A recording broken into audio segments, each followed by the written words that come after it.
At this Asia-Pacific Roundtable recently, this is moving on to the South China Sea. Yeah. Brunei's second Minister of Foreign Affairs and Trade, Datuk Sri Setia Lim Jok Seng, said the question now is whether the ASEAN way of consensus building is adequate.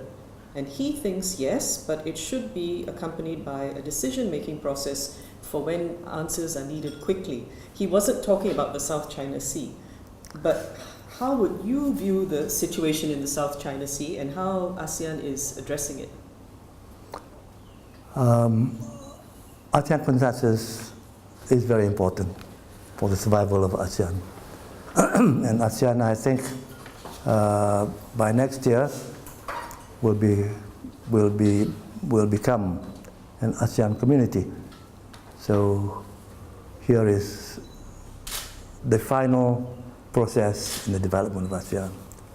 I can agree with him that there is no mechanism in ASEAN where you can take immediate decision, because each one of us have got our own positions on certain issues affecting not only the region but also outside of the region. So, coming back to, what is your question again? Whether ASEAN needs a decision-making process for when answers are needed quickly, especially in the South China Sea situation, and how ASEAN is tackling that. Yeah, the problem with South China Sea, as I mentioned in the book, is a serious problem. And I did pose the question of whether China would bully its way through. The positions taken by China on the code of conduct has always been to hold back. We have the declaration of conduct, which would form the basis for reaching agreement on the code of conduct. Until today, we have not gone far on that. That's why I said, to achieve some kind of agreement on the code of conduct is a bridge too far. It's the Chinese were playing delaying tactics, I think. And they're trying to go for bilateral agreements rather than ASEAN-wide. Yeah, they want to go to bilateral agreements simply because it is easier to deal with one country. But even if they agree to tackle it on ASEAN basis, I don't think there is an ASEAN basis on the question of the South China Sea. You see what happened in Cambodia, where Cambodia Prime Minister and Laotian Prime Minister did not subscribe to how ASEAN could tackle this with the Chinese. It failed. There was no consensus. There was nothing to glue the ASEAN members to a sort of position, a shared position. So it failed. But you can't prevent countries that owe something to some other countries to not follow their own strategic interests. So is there any way out? There's no way out until China agreed with ASEAN on the code of conduct. And there's no way to bring China to that point? They're trying. ASEAN is trying very hard. I think Jok Seng, Behin Lim, had traveled to China and had talked about this at some length. But I'm not quite sure whether the Chinese are interested in pushing it through. At the same Asia-Pacific Roundtable, the Institute of Southeast Asian Studies Senior Fellow Dr. Ian Story said ASEAN lacks conflict prevention and management mechanisms, and he says the ASEAN High Council has never been invoked and cannot issue binding rulings. Has this affected how ASEAN is handling the South China Sea disputes? Number one, I agree that the ASEAN High Council has never been used. Indonesia wanted to use it in settling the question of Sipadan Likitan. And I rejected it outright. I said no, because if you use the ASEAN High Council, it would mean that Malaysia will be subjected to members of ASEAN who all have claims on parts of Malaysia.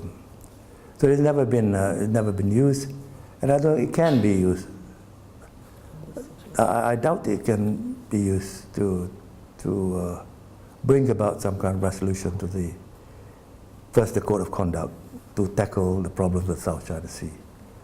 And there is no mechanism within ASEAN, preventive or otherwise, to make sure that untoward incidents do not happen. It can happen, and that will blow up the whole region into a kind of conflict area.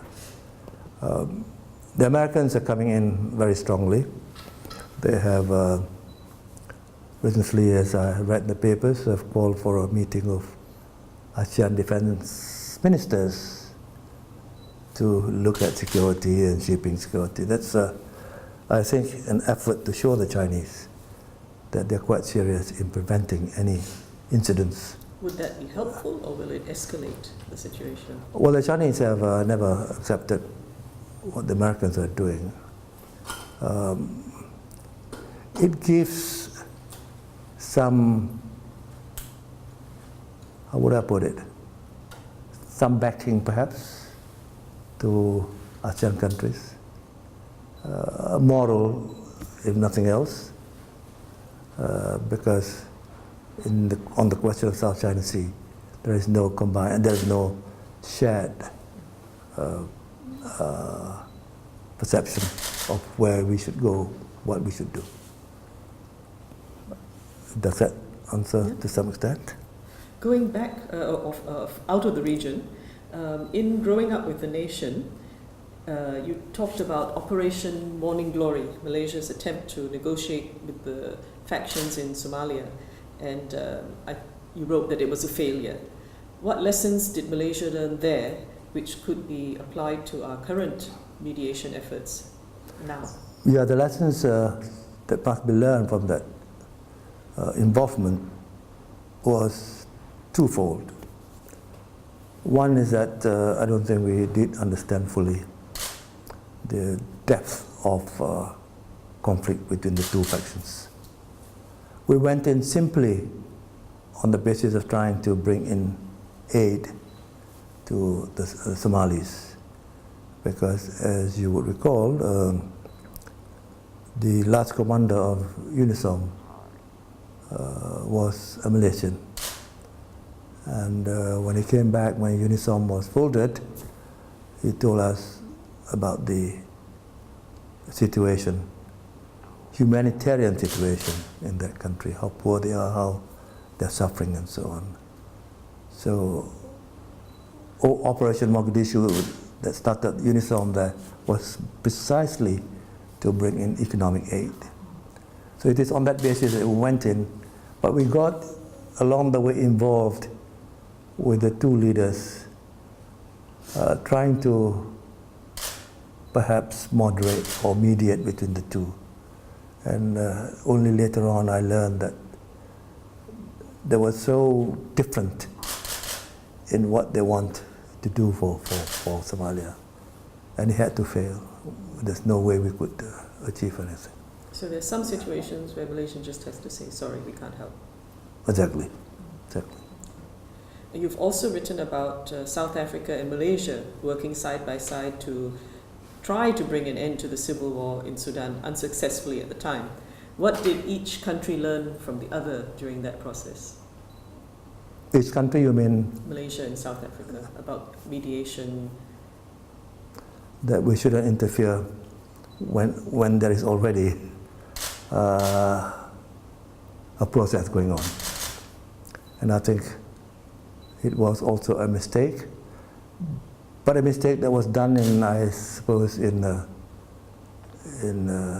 all honesty, to also provide a kind of balance, because I'm sure President Bashir was aware of the strategic interests of the IGAD countries that are involved in the peace process, and therefore he wanted someone to have come forward with some kind of solution to strike that balance. And perhaps our mistake, both South Africa and Malaysia, was that we did not give weight to the IGAD process. And when I spoke to President Arab Moy, I like that man. He knows what he was doing. He was one of the longest heads of a African country, to the extent that Mandela, as I said to you earlier, had accused him as a chief, what? The Swazi king. Yeah, Swazi king, of not wanting to relinquish his position. So, but he understood the problem, and I think he played his hand quite well, to the extent that in the end they reached agreement. After your retirement? Long after my retirement. And I was happy that they reached agreement.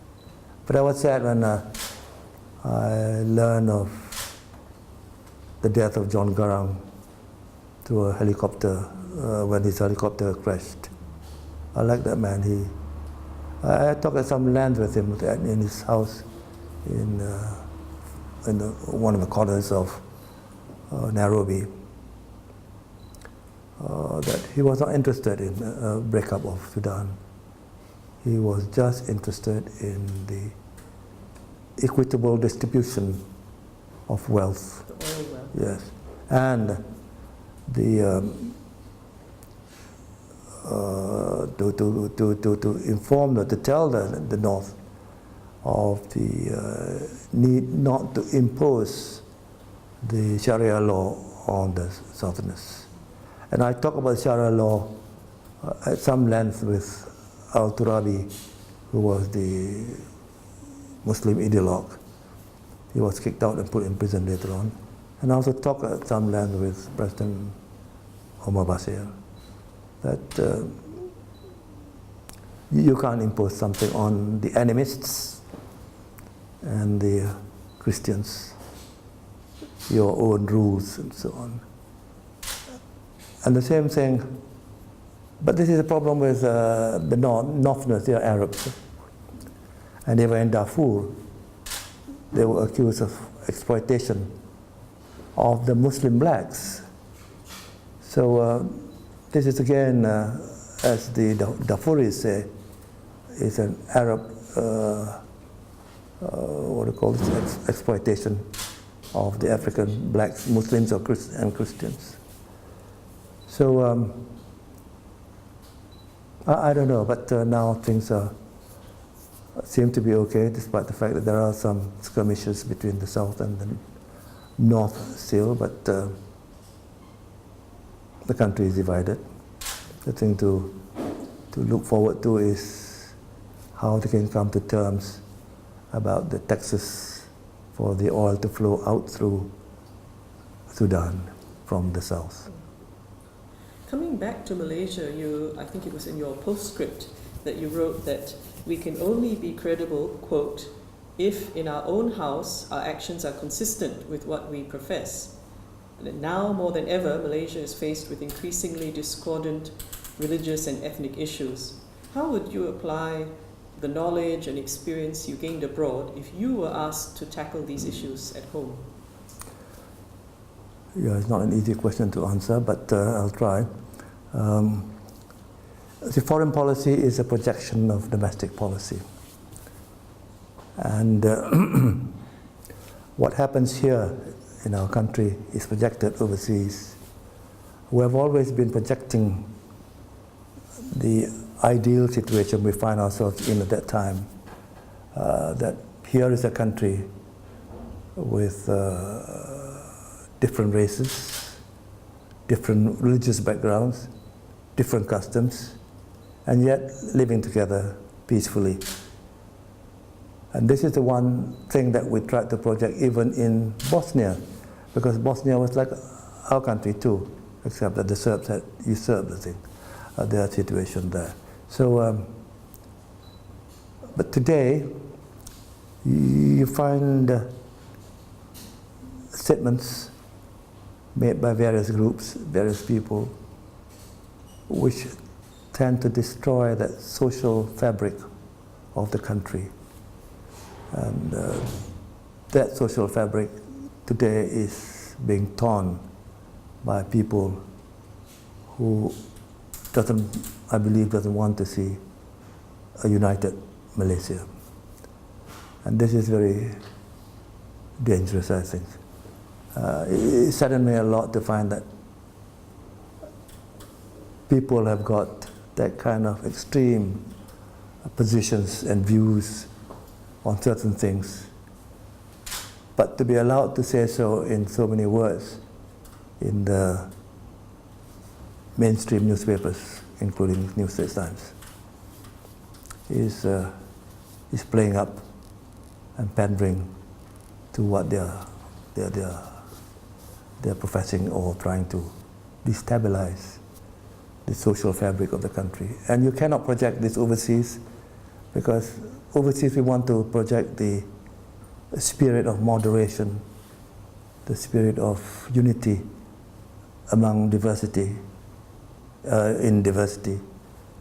So if it doesn't happen here, how do you project that overseas? So this is the problem that I feel that must be sorted out quickly. How would you tackle it? The only way to tackle it is to curb all this big mouth from saying the things that they shouldn't say. In what way? I mean, you look at some of the leaders who talk about punishing the Chinese and that kind of thing. You talk about people who say we should burn the Bible, people who say that the others are not, the others meaning the non-Malays, are not satisfied with what they already have. And to me, we are all Malaysians. I don't care whether you're Malay, Chinese, Indian, Dayak, or we have to learn to live with one another and to make this country what it was before. You see, Tengku said that Malaysia cannot be a Muslim state. And Mahathir also said that this is a Muslim country. But there are two things, Muslim state and Muslim country. To me, a Muslim country, as I say in the book, is a country where the majority of the population is Muslim. It doesn't mean that we are a theocratically Muslim state. We are not. And I hope it will not turn out to be that way.